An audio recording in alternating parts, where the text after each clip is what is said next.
faceoff. Shoots it deflected right in. Pietrangelo save rebound. Stastny stopped by Pietrangelo.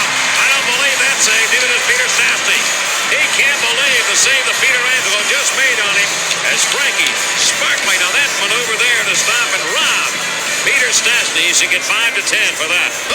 Hello and welcome to episode 94 of Tendy Talk, presented by the Hockey Podcast Network and the BLPA Podcast Networks. I'm your host Joe, better known as Wash Up Goalie on social media. This week I chat with Nate Thomas, a fellow goalie on the THPN network from the Quack Report Podcast. So, without further ado, let's get to the conversation with Nate.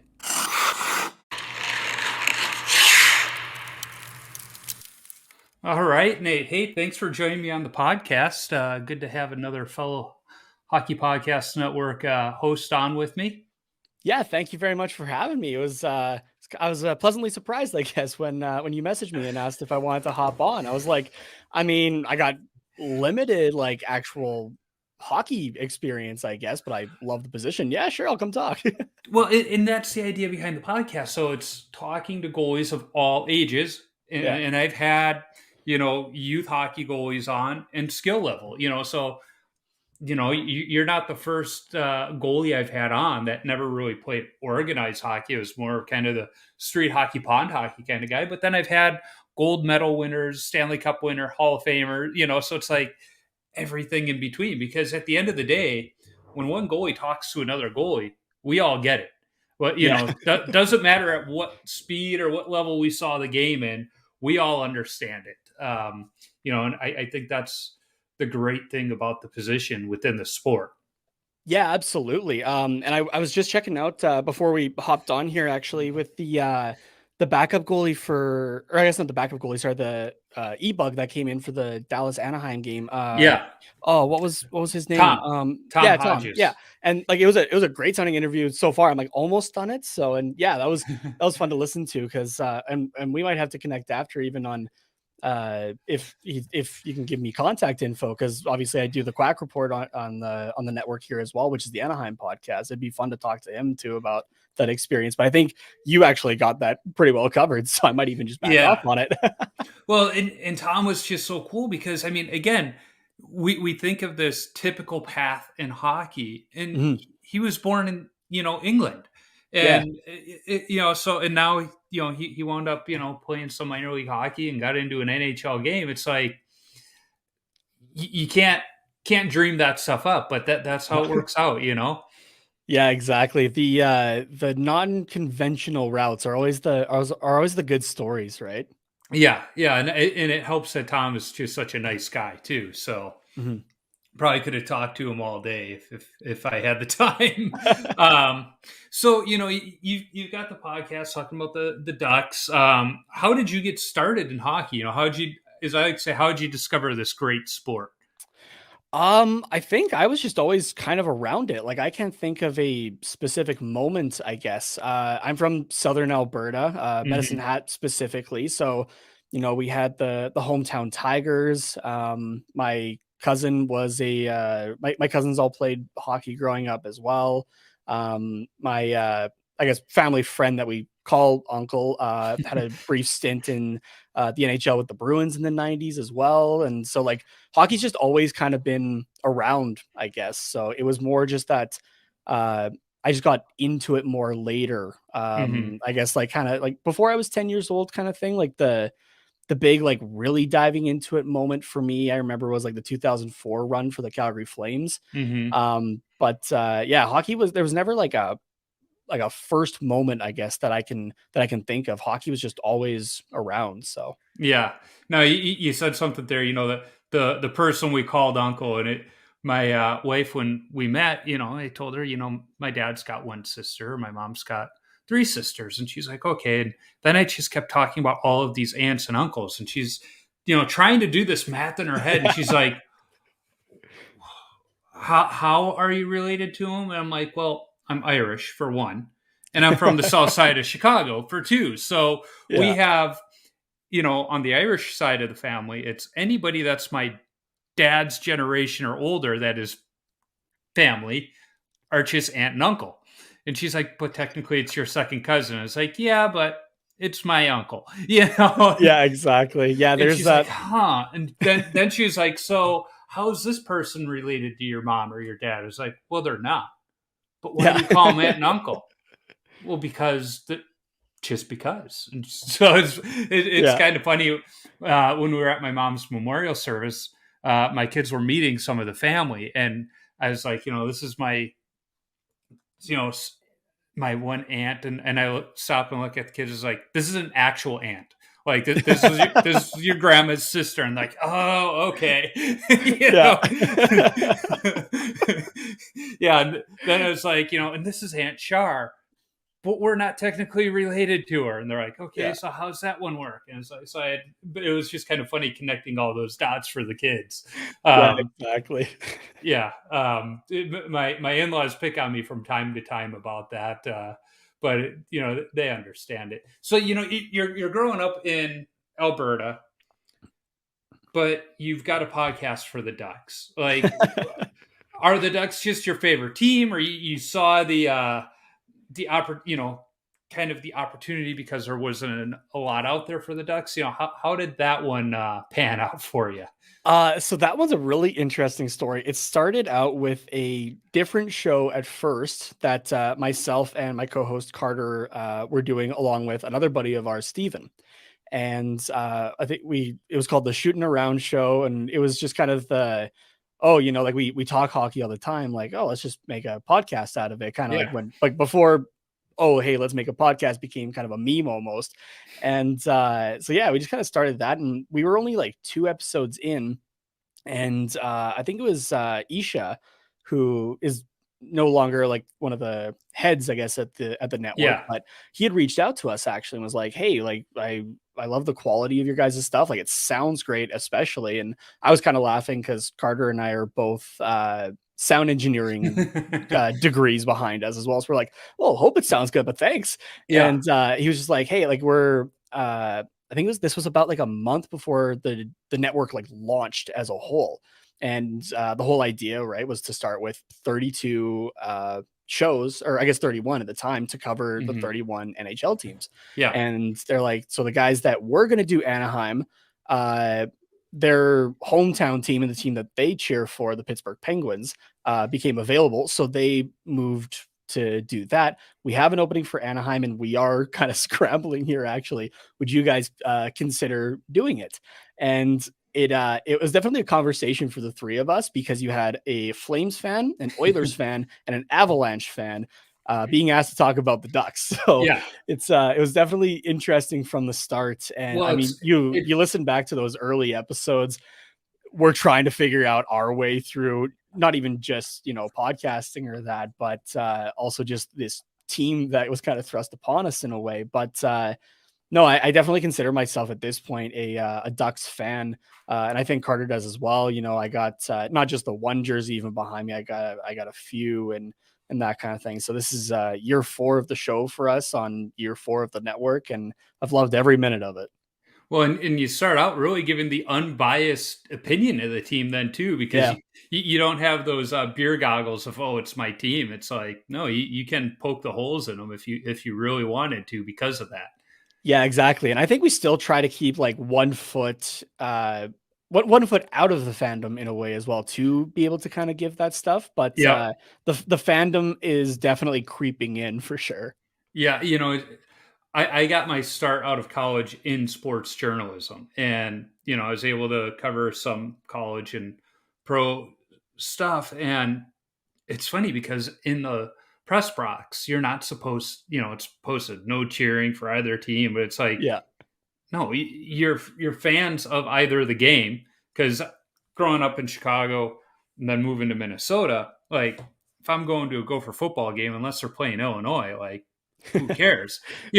So like, I'm getting excited for good play.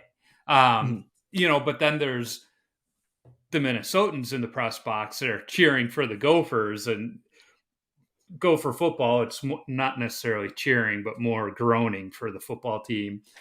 Specifically, I was at the game here in Minnesota. It's simply known as the Michigan game. The Gophers don't beat Michigan very often in football. And it was at the old Metrodome. they're up by like 21 points going into the fourth quarter. And like everybody's just starting to really get excited and starting to party. And Michigan marches downfield like a minute into the fourth quarter. And it's like, oh, okay. And then they get the ball back right away. And it's like, now it's a 1-score game. All of a sudden, Michigan's leading and they wind up winning the game. So it's just known as the Michigan, because you gave up a 21-point lead in the fourth quarter. But like, just watching the other sports writers in the press box for that game. And that was just so entertaining because it's like with each first down, they're just like, oh. And then the press box is right over the student section too. So it's like, I could look this way and be entertained, or I can look this way at the now drunk college students just getting angry. And it was just like, oh, what a game to be in. So it is kind of fun to cover a team that you're not fully invested into as a fan. And into your, it's hard not to become a fan of the team. That's how I am with the Minnesota Wild. I'm a Hawks fan through and through. And if the Hawks are playing the Wild, I'm cheering for the Hawks. But when they're not playing each other, I enjoy the Wild. I like watching them. I cheer for them. But it's not that that heartstring love for them. It's kind of like that love for that uncle that isn't an uncle. Yeah, exactly.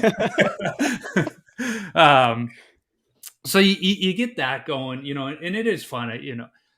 I know for me, when I started the podcast, it was just really a way to extend the locker room experience and just talk to more goalies. And that's what I love about it. It's just like, I'm not going to say it justifies our fandom of the game and watching the games, but it gives us a reason to watch the games beyond just watching them. I feel that 100%. It's so nice to be able to say like, hey, I have to work tonight and I'm just watching the Ducks get, like beat by whoever, I guess, that night. That's kind of been the story of this season. So yeah. Well, and it's funny because like for me, I got a family. So like I was downstairs helping my wife make cream cheese puffs before us. And I was like, oh, I gotta go. I gotta hop on a podcast. And she's like, but she knows she can't, give me too much grief because it was her idea for me to start the podcast. So I'm like, oh, okay, there you go. Gotta go do my podcast. And she's like, all right, whatever. So, you're growing up in Alberta around hockey. You never really played organized hockey, but, it's hard not to play street hockey and pond hockey and all of that. When did you first kind of start picking it up in the streets, going Wayne's World style, dodging cars? I think it was definitely with my cousins when I was maybe like 5 or 6 years old. Street hockey with friends as well growing up and whatnot. But yeah, my cousins were the big influence there. I think they had or I guess they even still do, the unfinished basement with a collection of sticks and pads and whatever. And the unfinished floor as well. So like you could be there like just in your socks sliding around or that kind of thing. Or you maybe every now and then put on roller skates, but not too much room, I guess, for that. So, but yeah, we just had so much fun with it. And that was kind of like, when everyone had like a computer room, I guess. Right. And so the computer was downstairs with them. So we'd throw up, like we'd each kind of pick like a goal horn for each guy kind of thing, and we do shootouts and stuff like that, and we're playing intro music and whatnot and just having fun with it. So, and yeah, there were kids on my street even who were like a couple of years younger, but just playing street hockey and everything like that. And floor hockey in grade 6, I remember as well, was a big thing. It became like half the gym was for floor hockey and the other half was for anything else. And I remember it was always myself and playing net and 2 other guys against anybody else who wanted to play. And I don't think we lost a game, actually. I remember when it was 5th grade floor hockey. It was only me and one other kid in my school that played hockey at the time, because hockey wasn't as big in Chicago. And somehow the teacher didn't know that, and she put us on the same team. No. I played goal, he played forward, and I don't think we lost, a game. In fact, I don't even know if I let in a goal. But it was like all the other kids like, that's not fair. And we're like, shut up. Yeah. I remember I got thrown in, it was one class in middle school, I think it was, and like for a gym class. And I somehow was in a gym class with none of the hockey guys because my middle school even had like a hockey academy Oh, with wow. it. And yeah, nobody who like played or like I guess even like regularly for like street hockey or that kind of thing. And so like I started in nets, but it's basically a 5-on-0 Yeah. and we're down a little bit. And I'm just like, okay, does somebody else want to try net? And I went out, I think probably like 4 goals. And I was like, okay, put me back in the pads now. Yeah. Yeah. It was, there was one game where Blake and we did switch it up, and it was like, all right, this will be fun. And we still won. It still Yeah. wasn't fair because, I mean, you had, half the team was girls and they were just kind of standing to the side, not even holding the stick right. Just Yeah, kind of exactly. there were a few though that, they were trying, they were the competitive ones. And then you had the other kids that, we would play street hockey with them, but they're like, this just isn't fair. Yeah, Yeah. exactly. And like floor hockey in school, right? Is like that's your that's your NHL, that's your Stanley Cup, Yes. right? Like the Oh, boys yeah. are getting all hyped up and everything and just going to town with it. Yeah, that's always good times. Yeah, I mean, and if somebody didn't come out of gym class each week with a black eye, you really weren't trying. Exactly. Yeah, I remember. I don't know what the deal was. So, like in Chicago, they have the public schools, but most kids, especially for high school, go to private high school because the school system sucks. So, one of the schools is a way to kind of recruit and get kids to like the school. They had like a uh, Saturday, it was like this sports extravaganza where, in the one gym they had basketball tournament going on. Another gym they had a floor hockey tournament going on. And the wrestling, so it was just like all these fun things. So me and a couple of my buddies from the hockey team were like, let's put a team together. Let's just clean this thing up. And so that's what we did. And we weren't the only hockey team to figure this idea out. There was another one, and I think we played them in the finals, but it was kind of funny. Like we're all walking in with our hockey bags, and then there's these other kids walking in like, do they have sticks here for us to use? We're like, oh, this is going to be shooting fish in a barrel. Oh man. Yeah. So, you mentioned, at times you wind up in the net. What was it that drew you to the net that you're like, yep, I want to step in front of that? I don't really know. Like it's I guess for hockey would definitely be the gear or that kind of Mm-hmm. thing, but like a lot of little kids growing up, like your first sport that you try out is like soccer, right? Mm-hmm. And even that was a sport that I just wanted to play goal for that. And then yeah, just became like street hockey and whatnot. And then the main sport that I played growing up was lacrosse. And yeah, it's like my second game ever I asked to throw on the pads, right? Just something about being out there the whole time and the gear, I guess it's different from what all the players have, right? It makes you a little unique. So yeah, well, same for me. When I played baseball, I was like, I want to be a catcher. It didn't surprise my dad that when I started playing hockey, he was like, of course you're going to be a goalie. yeah. It's like, yeah, you like it. So, you start playing, like you said, you played lacrosse, and that's one where I don't know if I'd be a goalie in lacrosse because, like, yeah, you got this giant chest protector and like virtually nothing on your legs, and that ball hurts. That thing hurts more than a hockey puck. I don't understand lacrosse goalies. Yeah, another kind of different breed, I guess. So yeah, Mm-hmm. no, it's the gear luckily does keep you pretty dang protected. If I don't know if somebody listening to this hasn't seen a box lacrosse goalie in particular, take like hockey goalie pads but have like oversized shoulder caps on them, so like Mm-hmm. it's a lot beefier up top. Yeah, But Garth then Snow. yeah, exactly. That's actually exactly what he used was box lacrosse chest pad when he was in Philly there. But and then like the shin pads are kind of like oversized player shin pads that you would have for hockey, right? Yeah. But they stand like above the thigh, kind of like a hockey pad does. So there are some similarities in the gear. Like pants are very similar. You're wearing kind of like beefed up hockey player gloves. And most guys will either wear a like a hockey goalie mask or a field lacrosse helmet. And it's pretty like there's similarities, but there's differences for sure. So between the two sports for gear wise, at least. Yeah, I've been to, I think, 2 indoor lacrosse games when Minnesota still had a team, and it's like, oh yeah, the Swarm, yeah, trying to understand those rules. Like, I was there with another friend, and we're like, I don't understand all the rules, but what we've been able to surmise is if you take one hand and just slash as hard as you can, that's a penalty. But if you take 2 hands and slash with maximum force, that's allowed. Yeah, as long as you hit stick, it doesn't matter. So the best way I describe it, I guess, is take the penalties of hockey, right? Like you have Yep. your high stick, you can still hook guys, you still have tripping and kneeing and all that kind of stuff. Take the penalties of hockey, but apply it to basketball, where there's no offsides. Most guys are playing offense and defense, and it's a very fast up and down game. There's not really like stoppages and play, kind of like hockey or that kind of thing. So that's the best way to describe it.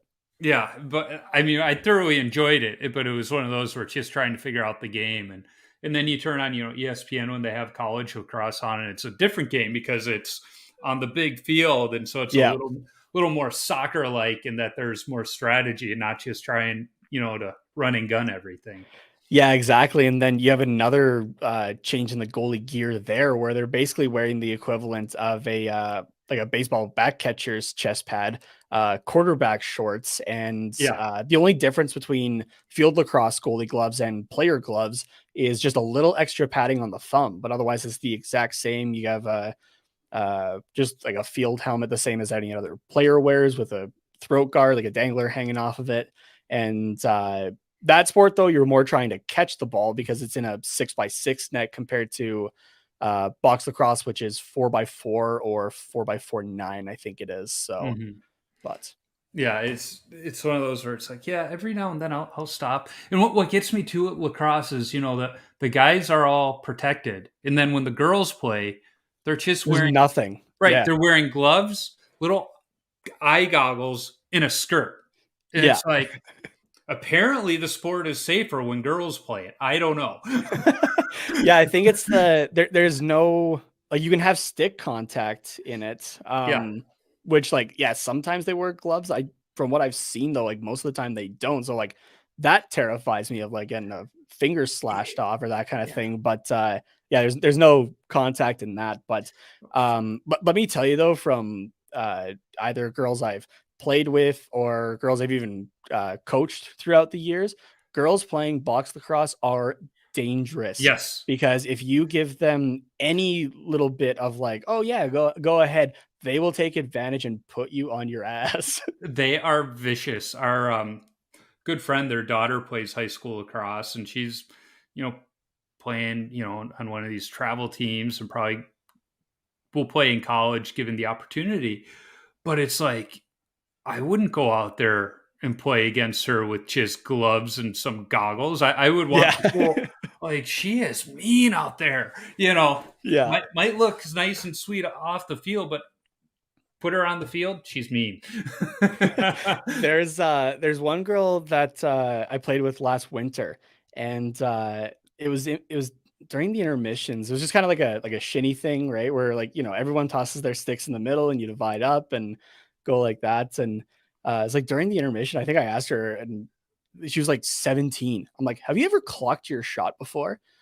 And she's like, no. I'm like, you definitely should, because like, and then like, this is kind of the difference of like lacrosse and hockey, where like shots in lacrosse can really come from any angle, right? They can come from the side, up top, down low. For lacrosse, if you take a shot that's like kind of similar to a hockey shot, where it's like low to high kind of thing, like we call it a sub shot. And she had wired a sub shot that went like low up high and like just passed by like the throat helmet area. And I was like, I think I just about died. Well, and I've had the opportunity to skate with some high level women's hockey players. Back in college, I was at a pickup skate, and one of the U.S. women's Olympic players was out there. And what I noticed is when they were shooting, great hockey players, great hands, but to have a chance on me, they had to be kind of at the hash marks or closer because the shot wasn't as hard or quick. It's getting a lot better as time goes on, but it's a different game, the women's game in hockey. But when I watch lacrosse, it doesn't seem like it, aside from, them only running around in, skirts and goggles compared to the guys, is their speed of the game comparable? With the shots and, just the way they play, would you say it's comparable, or is it kind of like hockey where there's a distinct difference? No, I think it definitely can be comparable. Like I said, like some of the girls that I've coached or that are keeping up and like surprising the guys and that sort of thing. So, and like lacrosse is a little bit different where like in hockey, there's a lot of different moving parts of like your legs and whatnot in a shot, right? But for lacrosse, it's mainly like feet planted on a step, and it's a lot of just torso rotation, right? So if you got a strong core there and know how to place a ball, you can whip that thing as hard as you want. Yeah. I never played organized lacrosse, but senior year of high school, again, lacrosse in Chicago at the time was like, what are you talking about? But our coach was from Calgary, and he had a bunch of lacrosse, so he had us playing lacrosse for dry line training. And it was funny because we're out on the football field, and we just turned over 2 garbage cans as goals at either end, and like football players and soccer players are standing on the sidelines like, what are these hockey players doing? Like but just trying to figure out how to, pass the ball, yet alone shoot it. Took some getting used to, but then it was, you could tell the guys that kind of got the technique down and had the hands, because once they did, it just like clicked, and it's like, holy cow, could you whip that thing around? It was kind of fun. Yeah, for sure. Yeah, a lot of hockey players attribute lacrosse to their success, right? Like Wayne Gretzky's a big one there. John Tavares, the captain of the Maple Leafs, his uncle John Tavares actually is arguably one of the greatest box lacrosse players of all time, and I believe is the coach now for the team in Buffalo. They're the Bandits, but yeah, a lot of hockey guys would play lacrosse in the summers, at least for Canadian hockey guys, and just kind of helps. Is a little extra with the hand-eye kind of thing. So yeah, we're starting to see that in Minnesota now. In fact, our friend whose daughter plays lacrosse, she started out as a hockey player and then didn't want to play hockey year round, but so wanted to be around her friends, so they started playing lacrosse. And now that's her sport. That's awesome. Yeah, it's cool to see how that sport has grown, and yeah, to see some of these little kids just out there whipping that ball around better than I was ever able to. I was like, what the hell? Yeah. And then when I see the kids just playing, throwing the ball around while on those hoverboards, is like, you guys are wizards. Oh, geez. I can't do the hoverboard to begin with. And now you're thrown in the lacrosse element. It's like, yeah, you guys are little wizards. I don't know what's going on. Never tried the hoverboard thing, but I can imagine that would definitely, that would be difficult for sure. My kids had them for a while. I tried it kind of in the garage going slow. It wasn't bad, but it was like, I could see myself getting hurt. Now I've done the Segway, and the Segway was just basically a hoverboard with handles. And that was my thing, is the hoverboard, I didn't have anything to hold on to, but the Segway, you had the handle. So that it was kind of cool. Yeah. So you start playing hockey some, as you've gotten older, how has that progressed? Are you still playing pickup hockey at the rinks, or is it just kind of like something you did as a kid? And I don't want to say we've outgrown it, but times passed us by. Yeah, it was definitely something more as a kid, and kind of like my first few years, I guess, of university. I'm almost a career student, I think, at this point. I'm in my second degree, my 8th year. So it's kind of like up until my I think it was like my 4th or 5th year, I guess, with my first degree. There was like a ball hockey league with the university, so people would put together teams and whatnot, and so that was kind of the main outlet there after like high school and moving and that sort of thing. So and every now and then was playing with the residence team, ice hockey team as well. So I had a lot of friends that just that played on those teams, and that was kind of a funny thing. Whereas like I was just going to kill some time at night or something like that, kind of take a break from studying or whatnot, and we kind of goon them from the stands or that kind of thing at like 9 o'clock on a Tuesday night, and we joked of like, oh, we should bring you down on the bench and be the coach kind of thing. And then eventually we went for it. I came dressed in a full suit and everything like that. And we just had fun with it. And we just made a whole thing of it. We were seeing like we made an Instagram account that like started showing up on people's like For You pages and whatnot. And it kind of became like a cool little thing. We were doing fun interviews after. It'd be like an actual hockey question followed by like a stupid university question of like, oh, how many beers are you going to slam after this or whatnot. So, and yeah, we just had fun with it. So, and yeah, like I remember the one season as well. I think there was a ball hockey game I was going to miss. And so I asked the ice hockey goalie if he'd fill in for me. And he's just like, yeah, sure, I can do that. And I was like, and if you want, I as a repayment, I'll take one of your ice games or something like that. And he just goes, really? I'm like, yeah, sure. Why not? I haven't played for a little bit, but yeah, I'll throw on the pads for that. And he's like, can I go on the bench then? And he's like, and I was like, yeah, sure, why not? Like, and so we came up with this whole elaborate thing, like just for Instagram posts, basically, that like Coach Thomas had gone off the rails and went AWOL, and the assistant coach is actually the goalie, and now he has to be on the bench, and we're calling Russian call up Ivan Vadslav is what it was. So I like came just like decked out in like a Golden Knights hat with like gold reflective sunglasses on and whatnot, because the nickname for Lethbridge, where I'm going to school now, is Leth Vegas. So we're like, oh, let's have like we can have some fun with that and whatnot. And we didn't tell anybody about it. So like a bunch of the guys are getting, like a few of the guys are getting dressed in the locker room already, and I walk in with a goalie bag and they're like, what is going on here? So, and then yeah, even like some of the people that were just like girlfriends and whatnot that were in the stands were, who's the goalie? Because that's Adam on the bench. What's going on? So it was a lot of fun for sure. So, but I definitely got my butt handed to me. But even the guys on the other team, you could tell pretty quickly that I wasn't as comfortable on skates, I guess, compared to like playing ball hockey or that sort of thing. But I was definitely trying and still able to like push side to side and whatnot, and was just doing my best. And so they were giving me stick taps after saves and whatnot too, along like with my team obviously, and we're just having fun with it. So yeah, well, and that's the thing too, is like my team, we're in one of the lower divisions, but the problem is we're not very good at shooting the puck, and when we do finally get a shot off, it's like, where the hell is it going to go?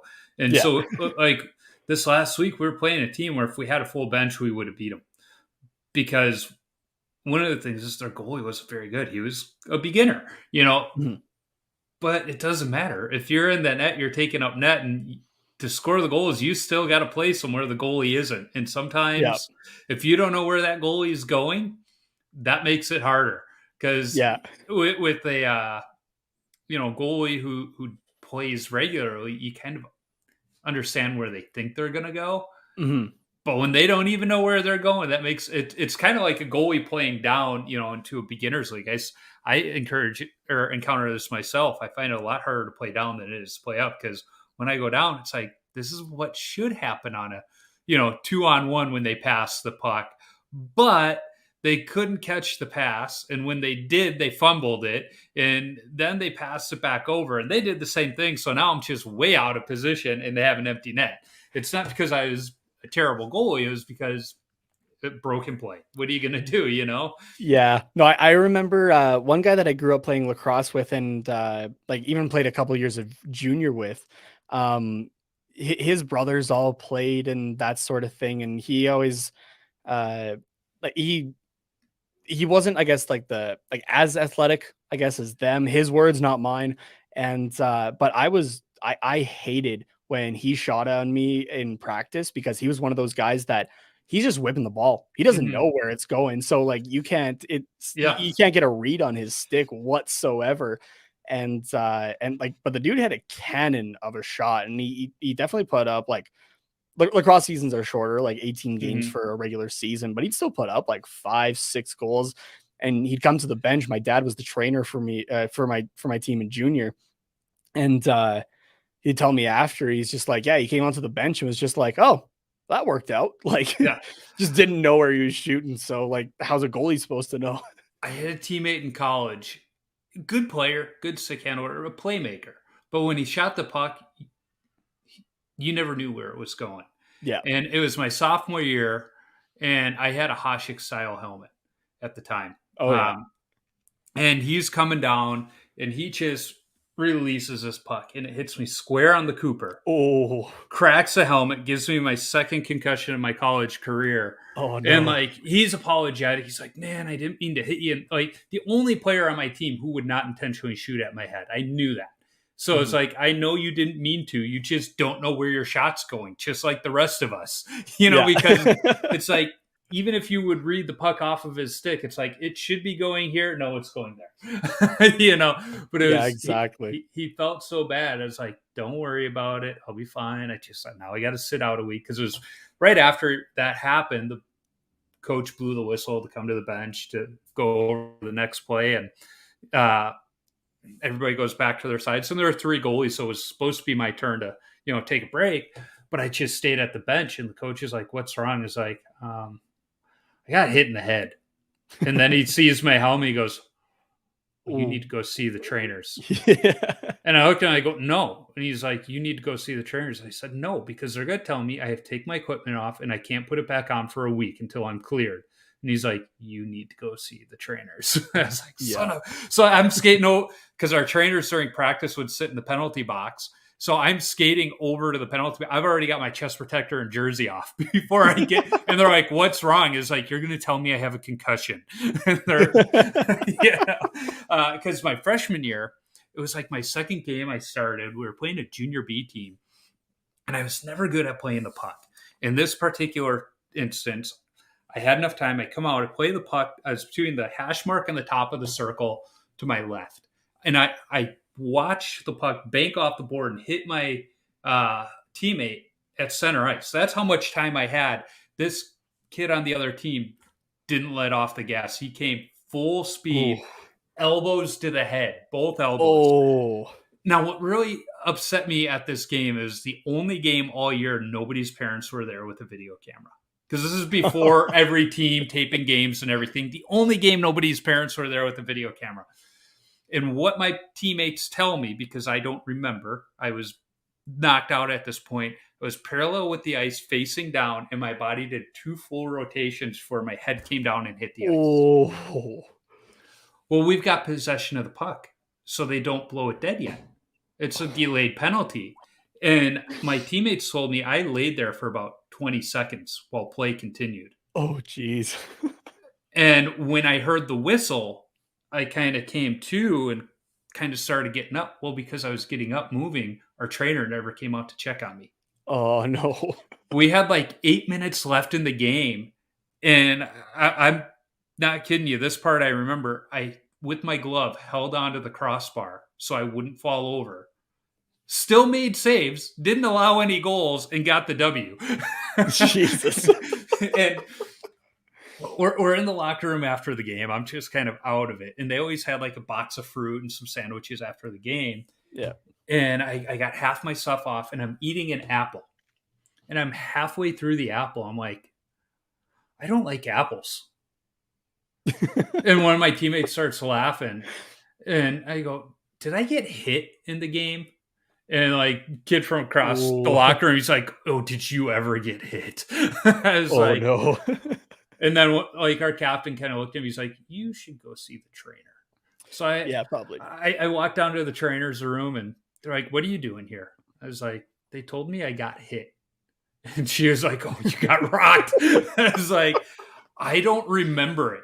And I was playing JV. So our game was at, finish up at like 12:30, 1 o'clock in the afternoon, and our varsity team was getting ready to come up to the Twin Cities for a game. And so she's running me through, follow the finger, because this was the early 2000s. Concussion protocol wasn't what it is today. Yeah. And she's like, well, do you have anybody back at your dorm that, can keep an eye on you because you can't go to sleep for this long? I was like, yeah, I can probably find somebody. My coach is just standing there. He goes, go shower up. You're coming with us. So I shower up, and usually when the varsity team traveled, they would wear, shirt and tie. And I was like, well, I got to go back to my room because I just came over and sweats. And he's like, you're fine. Like, just, you're coming with us. And so, I went to school in southern Minnesota, so it was about 2.5 hour drive up to the Twin Cities. And they would stop halfway and get a meal so that they got dinner in them before the game. And so before they left the rink, they would get everybody's order. Apparently, I gave my order before we left the rink. Well, we show up to this restaurant in Red Wing, Minnesota, and there's 2 long tables, and then there's a little round table with 5 place settings. Well, we have the 3 coaches, the team manager, and the team trainer. 5 people. I sit down at the table of 5. And my coach comes up to me and goes, "Joe, you can sit with the team."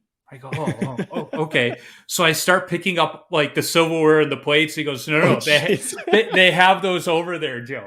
So, I go over and I sit over there, and I feel bad because they had me sitting on the bus next to Brian Trottier Jr. Oh, geez. He was one of my teammates, and they had me sit next to him because he was a healthy scratch for that game. And every little bump in the road, like, I was nauseous.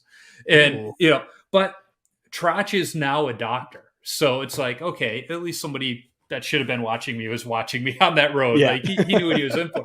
But so I sit down by the team, and the lady comes, she's like, "Well, what do you have?" And it's like, "Oh, I haven't seen a menu yet." And she's like, "The options are chicken or spaghetti. What do you have?" And it's like, I don't. The team manager who took the order, he's like, "He's having the spaghetti." Right? It's like, "Gee, thanks." But then we get to the game, and it was just like one of those things where it's like, "Oh my God, was I out of it?" And like for the next couple of days, my teachers are like, "Do not come to class. Like, you might physically be here, but you are not here." Yeah, it was. Man.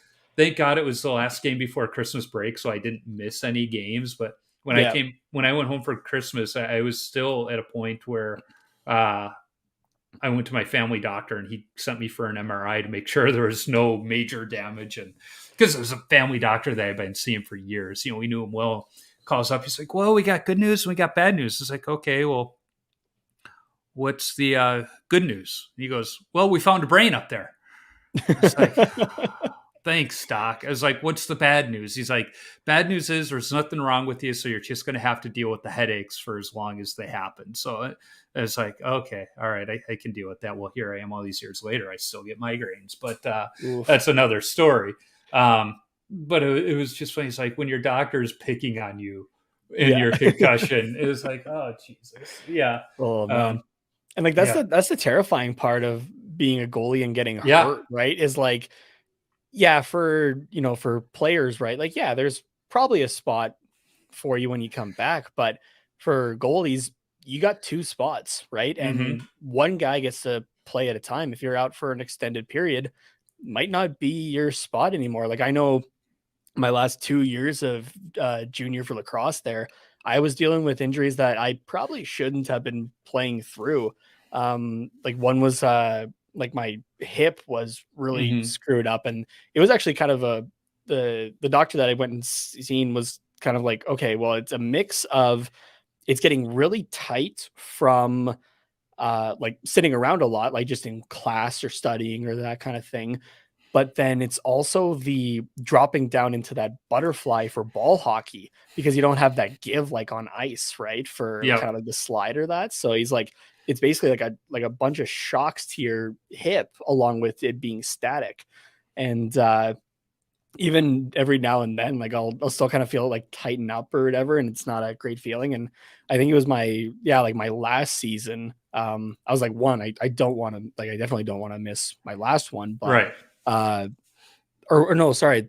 The hip was the last one. The season before was we were playing up in Calgary against the Wranglers, not to be confused with the now AHL team, the Calgary Wranglers. But we were playing there, and guy came in on a breakaway, and my guy kind of pushed him from the back a little bit, and so he stumbled. I had went out to the left, leg was kind of outwards, and the guy ran into my leg and kind of like twisted it funny. And like I got up, I was a little tender for sure. I was kind of like walking it off and played the rest of the period there. And just was kind of like trying to keep it moving at least during the intermission. And like this was our Sunday game, like lacrosse, it's kind of like Saturday, Sundays. Yeah. And we yeah, it was the Sunday game. So, you know, I like finished out the game. Everything was fine. And even like Monday was fine. Come practice on Tuesday, we're going to go run stairs before practice. And I get halfway up and there's just like pain in like the right side, like inside my knee. And I was like, okay, I tried to push through it and I was just like, no, this is not happening and whatnot.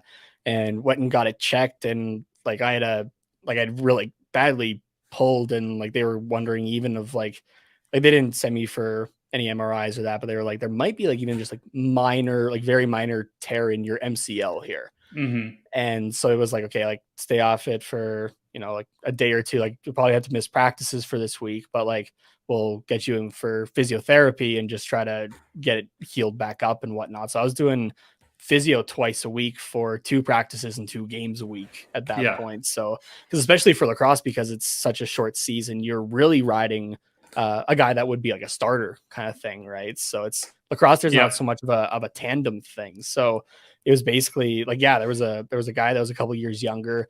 I'm only 5'7", so for a hockey goalie and a lacrosse goalie, I am very short. This guy's like 6'3", like little bit bigger than me. He's younger, but like he could definitely take it if he wanted to, kind of thing. I was able to because I had the kind of the history with it in a way. And but I was just like, no, like I want to keep playing, but 2, I want to make sure the net's still mine pretty much. So luckily went for a deep run there. We got to the conference finals and lost out unfortunately to end my junior career, but was able to get through it luckily. So just now I'm wearing the sock knee braces basically when I go to the gym still. So I sprained my MCL 3-4 years ago, and it was what I played 5 games in 3 days because I played in a tournament and then I had my league game. It was in the 5th game, my league game, the last one of the weekend, where end of the second period, I just felt something. Yeah. And it didn't really hurt the rest of the game, but I felt something that was just kind of weird. Woke up the next morning, couldn't walk. And it's like, oh, this isn't good. So I wound up going in, getting the MRI and everything. They're like, you have a sprained MCL. You're out for the next couple of weeks. It's like, that's really the first major injury, first and only, knock on wood, that I've had outside of concussions playing hockey. You know, I pulled my groin in college. It was funny. Second period, which is the end nearest to the door when we left the ice. And I felt a pop. I made a split save and I felt the pop. I was like, this isn't good. So I get off the ice after the period. Trainers come around. She's like, what's wrong? It's like, I felt a pop when I made that last save. And she's like, all right.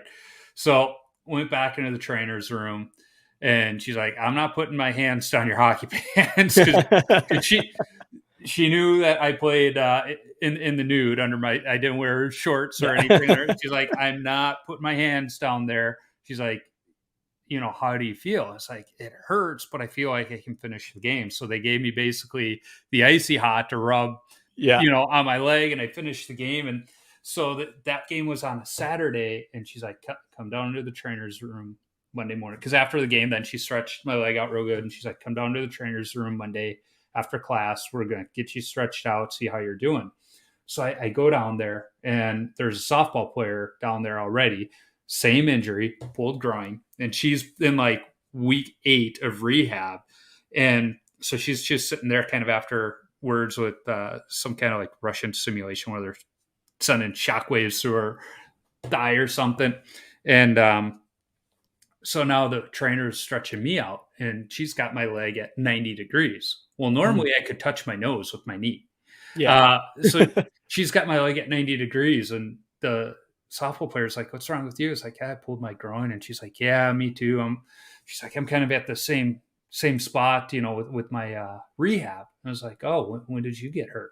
She's like, a couple of weeks ago. And she's like, how about you? It was like Saturday.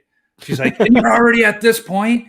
And the trainer is like, no, you don't understand. Like, he is much worse than you right now. Despite what you see, he's much worse than you. Like, you're almost to where you normally can go. He's about half of where he can normally go. And she's like, what do you mean half of where he can normally go? It's like, yeah, that's in here at 41, almost 42 years old, and I still make split saves, which is, I don't know how much longer it's going to happen, but I'm still going to do it as long as I can. Yep, absolutely. Hey, whatever looks good for the highlight reels, right? Exactly.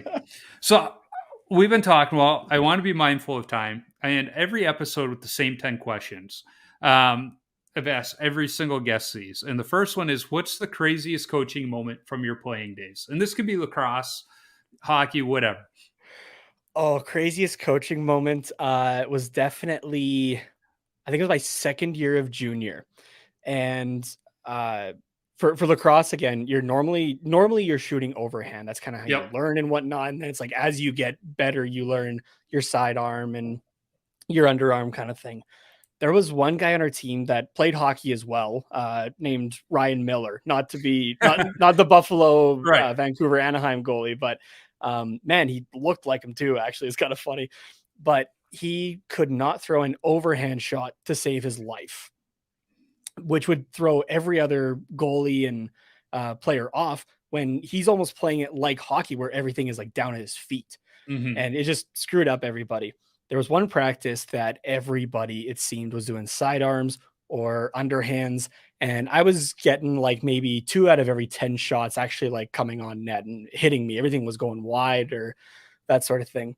And our coach was ex-military. He had a voice, and he just let off at one point. Just, I don't want to see another fucking like sidearm or underarm for the rest of the practice or for the rest of this week, for the rest of this month. I do not want to see another one. The only guy, and this was where Miller's down at the other end, just shooting on an empty net on his own. This is where he goes, the only guy I want to see do a sub shot is fucking Miller over there. Right then, he does an overhand shot and puts a top corner, like no goalie or anything, but like just in an empty net, but puts a top corner. And he turns, like it was like out of a TV show. He turns, Marty, did you see that? I got an overhand. And Marty just kind of like staring at him for a second and just goes, fuck this, and walks off. I had an instant like that when I was in high school. So Illinois had so high school hockey in Illinois isn't sanctioned by Illinois high school sports. So it's sanctioned by AHI,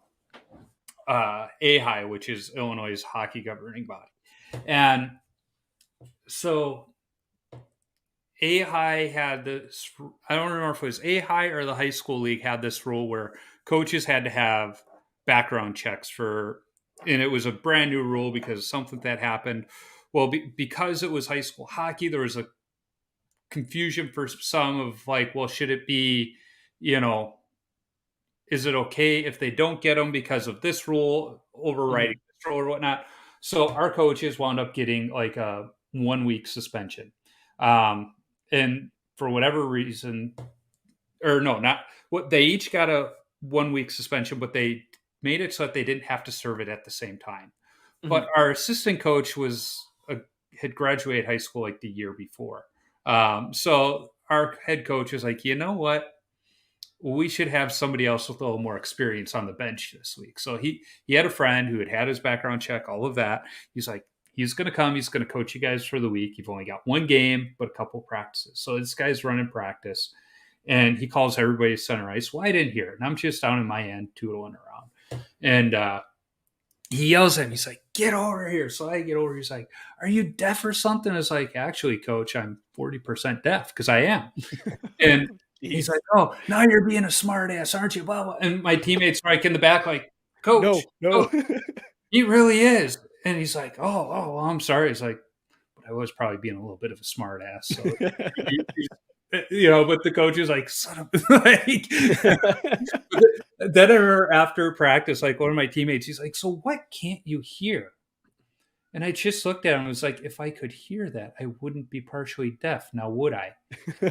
Like, if I knew, we wouldn't be having this conversation. He's like, yeah, that was kind of a stupid question, was it? It's like, yeah, it was. I was gonna say, I think another one though, it wasn't like a blow up or anything like that, but it's my favorite story of Marty in particular. It was it was that same year, and it was at training camp, and we were in between drills. I was at the bench just grabbing a drink of water, and Marty's over at the bench as well. And I go like, "Oh, hey Marty, like how's your off season? Did you get up to anything or that?"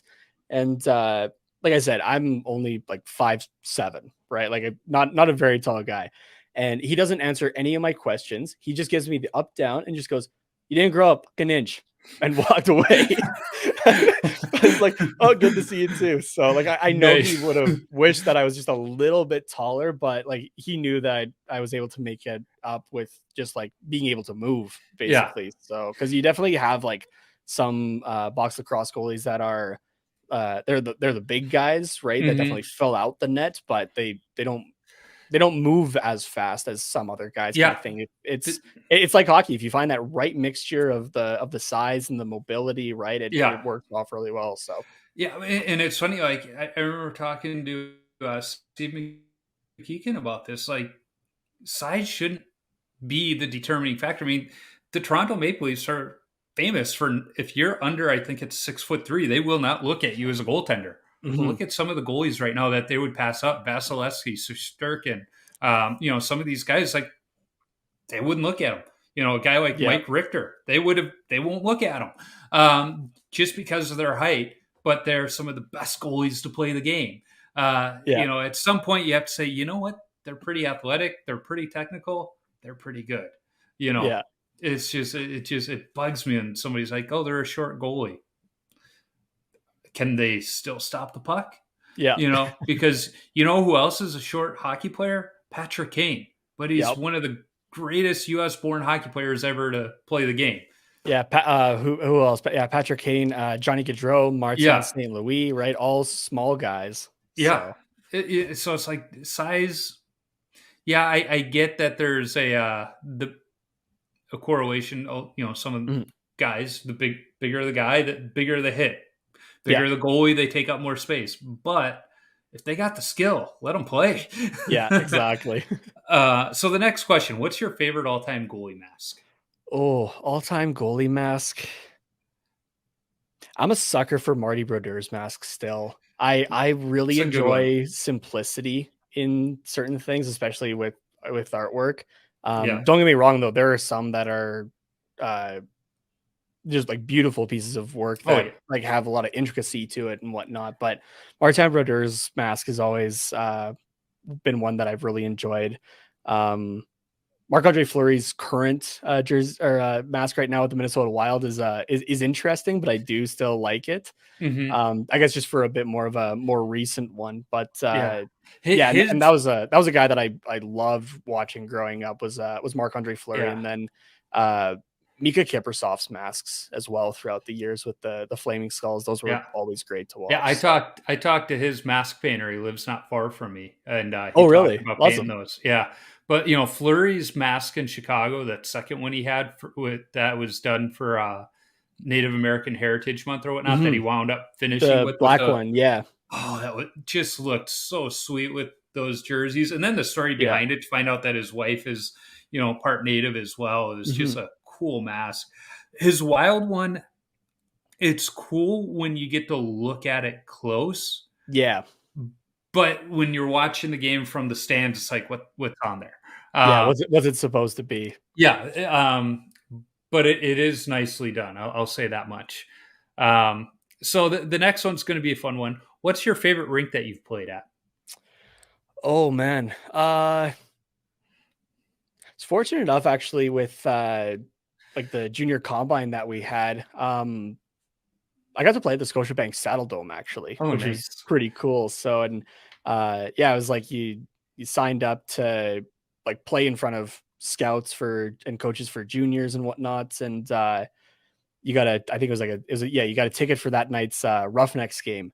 And so, as we're playing in that sort of thing on like, NLL, NHL floors, they're like turning the Jumbotron on and everything like that. So like just kind of like the whole atmosphere of it was really cool, I think. Yeah, and I've said it with other folks on the podcast. When you play in those NHL or AHL rinks, you realize how hot it is under those TV lights. Yeah, absolutely. It's just like, oh my God. In fact,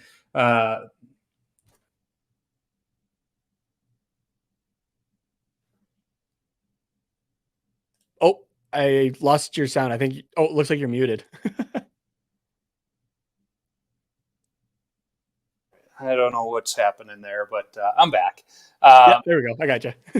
The episode that launched today, I was talking to my high school goalie partner, and we were talking about the game at the All-State Arena we played in, where the Chicago Wolves played. He's like, yeah, it was just so hot. I couldn't believe it. It was like, yeah. And they only had the lights on over the rink. They didn't have the lights on. So it's like, once they turn those on and you pack the arena with all these people, how much worse is it after that? Yeah, exactly. One for the lights being overhead, especially, was the old Medicine Hat Arena, and that's the name of it. Was the Medicine Hat Arena. Tigers played out of there until I think it was 2015, actually, like from 1970 to 2015. And yeah, that place, especially in the summer months, that place got hot for sure. Yeah, hot rinks. I'll take a super cold frigid rink any day, because any day. Yeah. When it's hot, it means the ice is probably a little soft too. Yeah. So, what's your favorite stick that you've used as a goalie? Oh, favorite stick that I've used. I guess I can give a hockey and lacrosse answer for this one. I don't remember what the specific stick was, but like I said, my oldest cousin was a goalie growing up as well, and like he just kind of hung up the pads. I think it was like just last year or 2 years ago, kind of with the pandemic, I guess. But he always got these custom Sherwood sticks when like a lot of goalies were moving to the foam cores and whatnot. He was still sticking with the wood ones, and I found I really liked them as well. I don't remember what specific stick it was, but like it looked like the old school ones, but was obviously more updated. Yeah, so like I really enjoyed that one. I just can't remember the the name the 9950 is, I'm guessing. That sounds familiar, actually. Yeah, I think it might have been that. And I guess for lacrosse in Canada, we're allowed to use what's called the wall, which is just this massive triangle, essentially. Because I know for the States, for goalies, they still require them to use like a field lacrosse goalie head, which is still an oversized like player head, but the wall definitely gives a little bit more size to it. But the old gate web, I guess, is kind of one of those spoon heads, I guess we call them.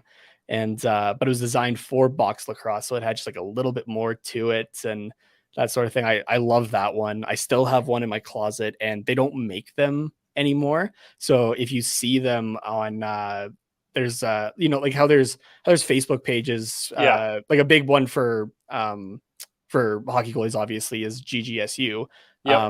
We kind of have our own version of that for box lacrosse as well. Like there's one main page that people go to, and like people are able to sell those heads like used for at cost or more than like what they sold for still, just because people want them. So like I know Nick Rose, who's the goalie for the Toronto Rock, every like before every season, he's normally in that page himself, even being like, "Hey, I'm looking for more webs if anybody's got some." So that was like Archie Survey when he was still in the league. He would take out ads in the Goalies World magazine asking if anybody has that style helmet, that style Joe Fight had. And I actually had one. What did you?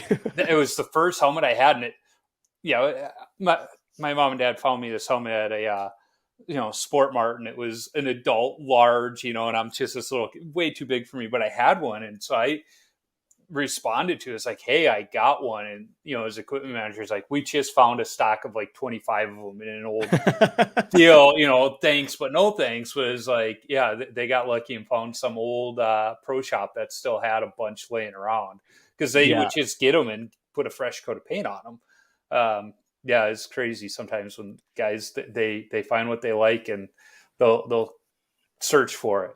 Yeah, and as goalies, we get very particular with our gear and that sort of thing, right? Like a guy like Marc-Andre Fleury is still wearing like a very similar pad to what he wore like when he won his first cup in 09, right? So just kind of like a couple technological things, but like the strapping and all that still the same because that's just what you're used to. Well, I got my first new set of equipment in 21 years, almost a year ago now, and so my old set. It was old school. There were 7 leather straps on each pad and no knee blocks or knee stacks or anything like that. So when I went to place my order, like I wasn't just going to call it in over the phone. Yeah. Like I went in because my old pads were at 34. I'm in at 32 now and my knee's at the same exact spot. And it's same brand. Both are Vaughn's, but the way the technology has changed, the measurements have changed. And then it's like, well, how do you want your strapping? It's like, I don't know. What are the options?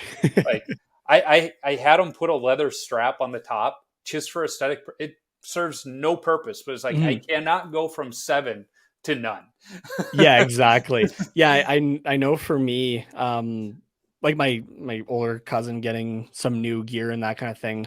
But like I have some of his old gear and then like some of just my own for like ball hockey kind of thing. So I still rock like Reebok like P4 for legs, and I got a Vaughn V3 glove and blocker kind of thing. And but then I'll still like to go down to like the local source for sports and like see in person stuff like the new gear and whatnot, right? And like see the strapping and that sort of thing.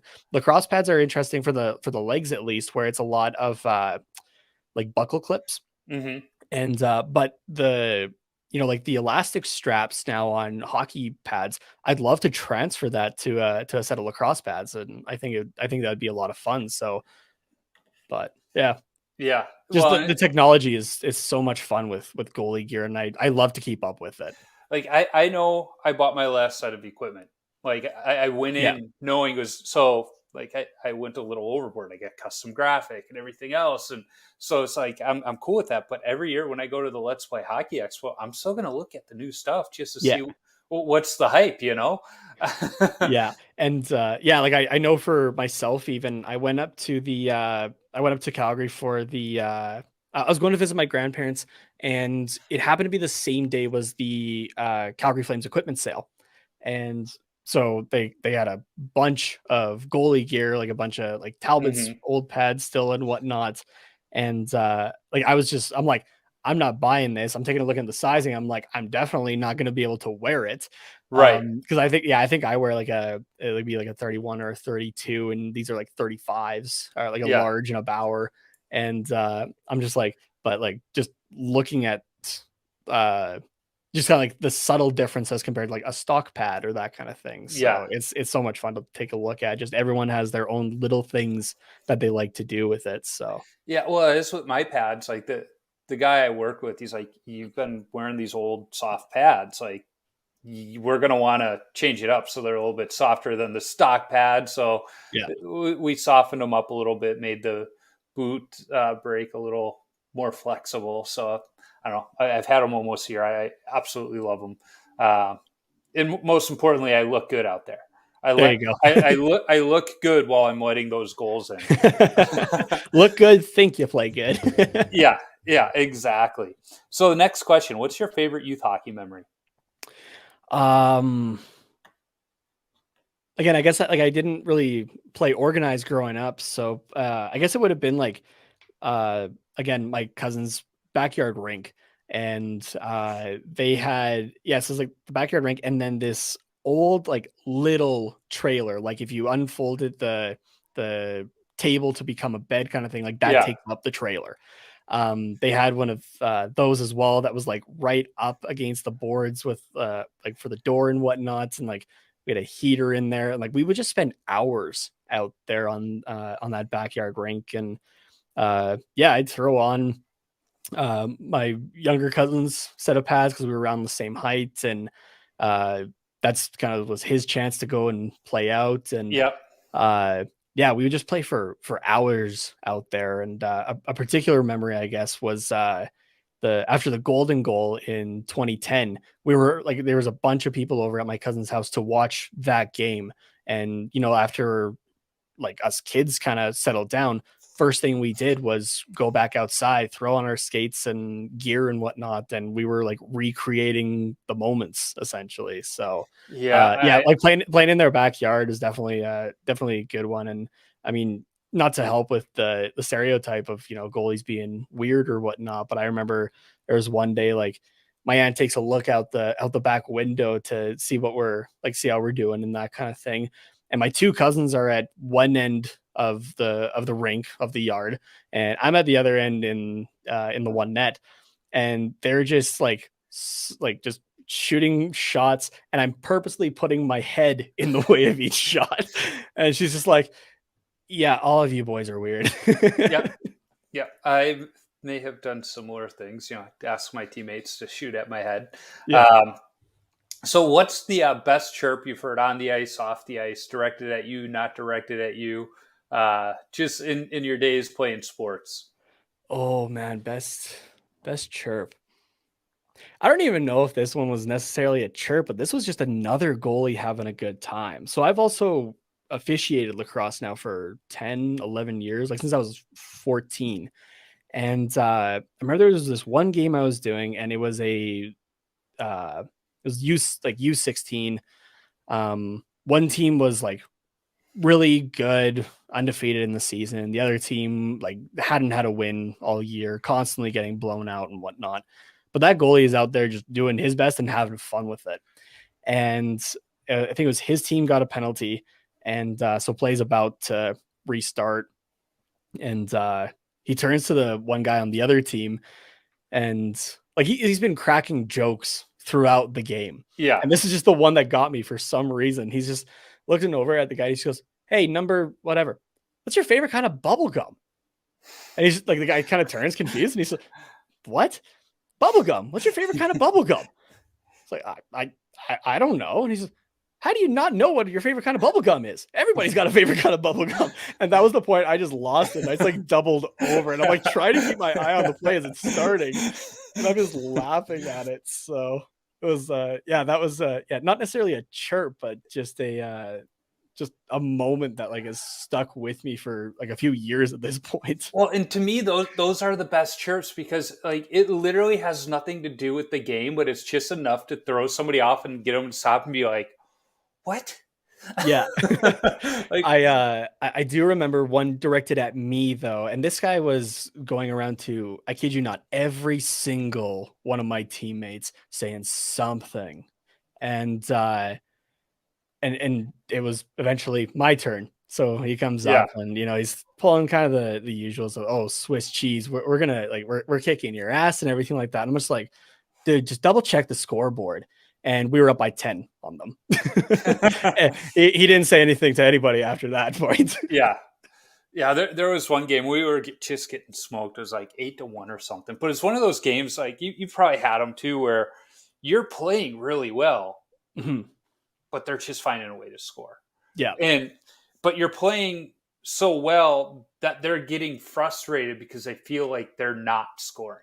Yeah. And there was one game where, we're down by, like I said, I think it was like 8-1 at this point. And I make this save, and this one guy's like, "Jesus, can't you let me have one?" And I point at the scoreboard. I said, "Don't you guys have enough?" Yeah. And he turns around and he goes, "Oh, I didn't realize we had that many." Yeah, I guess. Right. But it was just like, just so frustrating, because I just kept stopping. He's like, "God, can't I get one?" It's like, "You guys got 8. How many more do you need?" As I'm guessing, lacrosse can be a high scoring game. Yes. Right? Like it's not uncommon to see, like a 16-14 game or something like that. The save percentage is different. Like if, like in box lacrosse, if you're over like a 700 is the equivalent of like a 900 for hockey kind of thing. And, but it was one night just for, like that pickup league that I play in as well. A buddy of mine was on the other side, and he was just beating me. It was the constant, like you would get a piece of it and it'd still wind up in. And like hockey, the big thing I guess is for scoring is like the hat trick, right? Yeah. In lacrosse, hat tricks are pretty common, so it's 6 goals, and it's called a sock trick. And this one was, I think it was, his 6th goal of the night or something like that.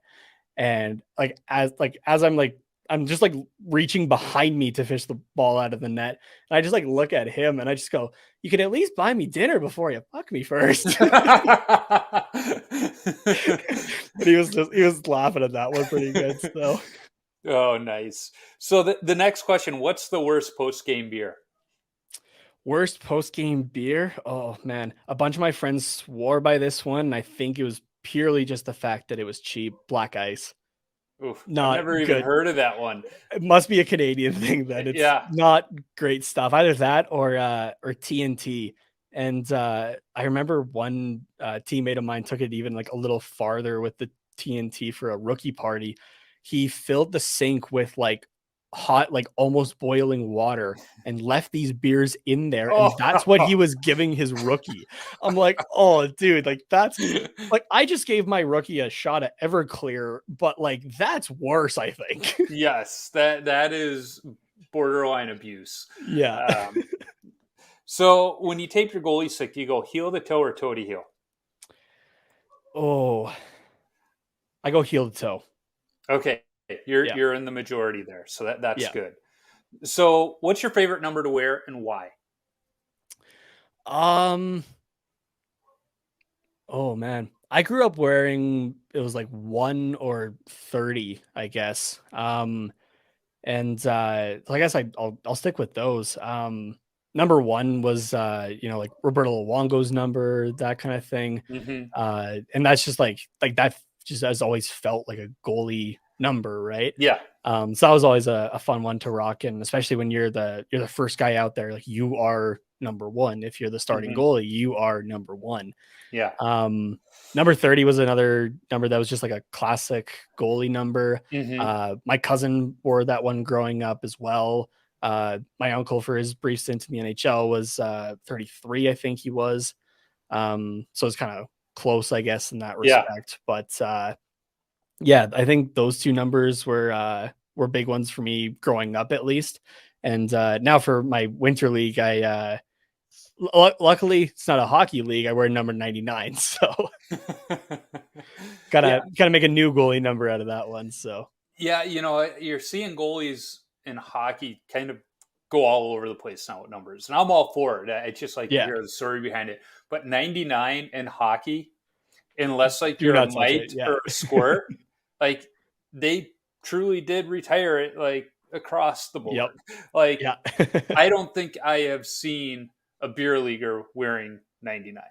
And if I do, he probably has the Ovechkin tinted visor going too. Yeah, he's got the smoke visor going, and it's for a bit, not because he likes the number. He's got white gloves too, probably. Yeah. And he's got the Nike Air Zoom skates. Yeah.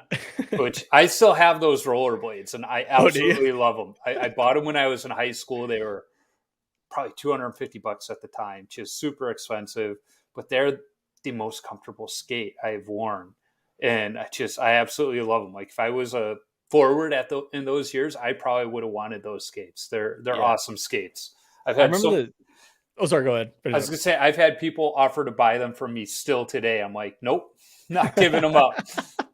I remember the skate that I always wanted growing up was just the Reebok pumps. And that was because like I like having my gear like form fitting on me. Like I like to feel my gear.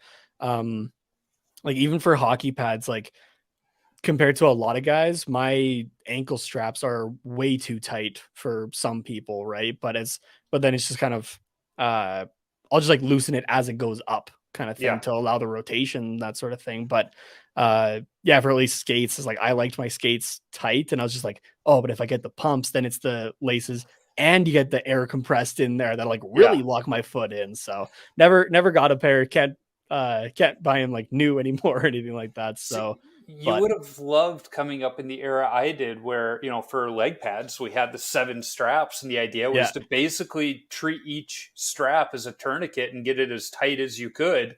Because you didn't want the pad rotation in those days because you didn't have the knee stacks and everything else. It was like, nope, no rotation. You had that the toe buckle that went, through your skate and everything. So yeah, I remember having those things so tight that when I sat down, the top of the pad curved with my knee without, that's how we used to wear them.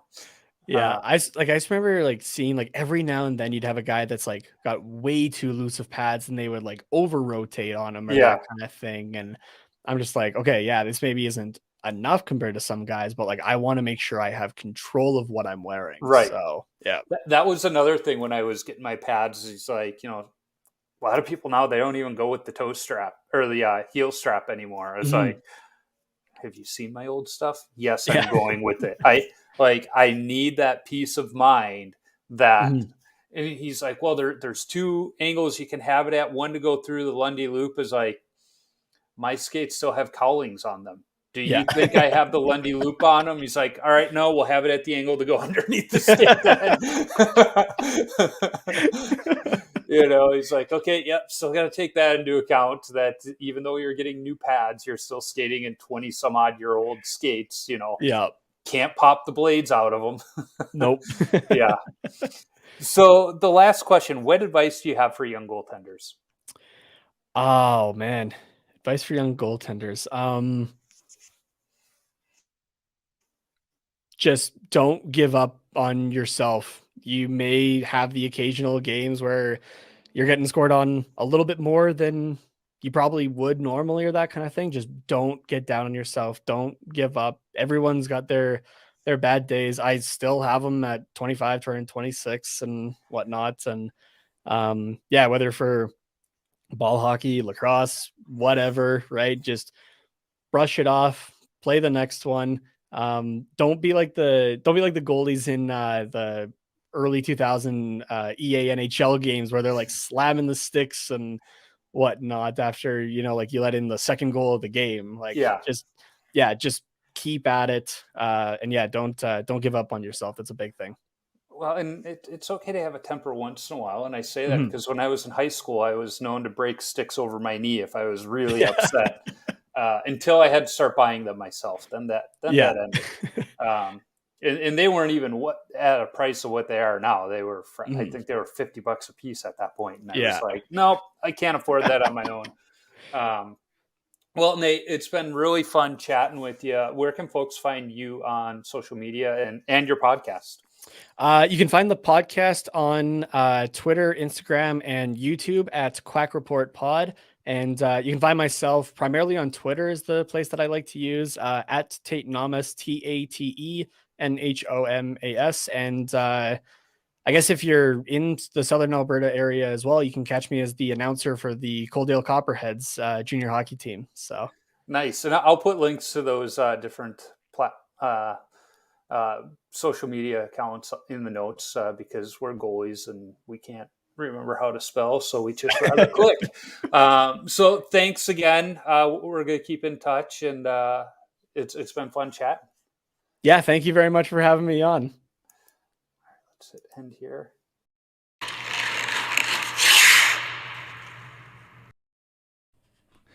Nate and I could have talked for a long time. In fact, we talked quite a bit after we stopped recording. Be sure to follow him on Instagram and Twitter at Taten Holmes, that's TATENHOMES, and follow the Quack Report Podcast on Instagram and Twitter at Quack Report Pod, all one word. You can find me on Instagram, Twitter, Facebook, and YouTube simply by searching for Wash Up Goalie and I'll pop up. Visit washupgoalie.com for some great hockey-related content, my beer league hockey video highlights, and of course, all podcast episodes. If you want some Wash Up Goalie or Tendy Talk apparel, be sure to visit my Threadless shop by clicking the merchandise link on my website. If you like this podcast, go listen to the BLPA Big Show. It's the OG BLPA Podcast Network show where a couple of beer league players talk beer league hockey, draft experience shenanigans, and exploits from around the game. Be sure to check out the full lineup of hockey-related podcasts on the Hockey Podcast Network as well. There are too many lists here, but shows like the King's Realm podcasts, the Habs Nightly podcast, and the Canadians Connection podcast can all be found.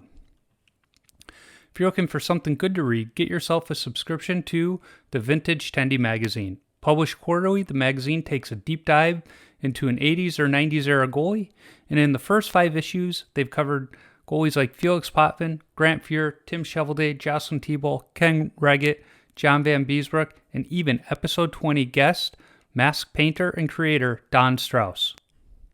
I need to thank the band Zambonis for allowing me to use their music on my podcast episodes. You can download their music on iTunes or listen wherever you stream music from. I'm always working on lining up other goalies to talk to, and it's getting harder and harder to do. If you are a goalie or have connections to a goalie who I should talk to, shoot me an email at washupgoalie39@gmail.com or send me a DM on social media. Let's not forget, if you're a brand who wants to sponsor a show, be sure to reach out to me. I'd be happy to talk. And finally, if you like what you hear, be sure to subscribe, rate, and comment on the podcast platform you're listening on. It's a quick action on your part that helps others find Tendy Talk. Until next time, keep your stick on the ice and your body square to the puck.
Yeah, Dave.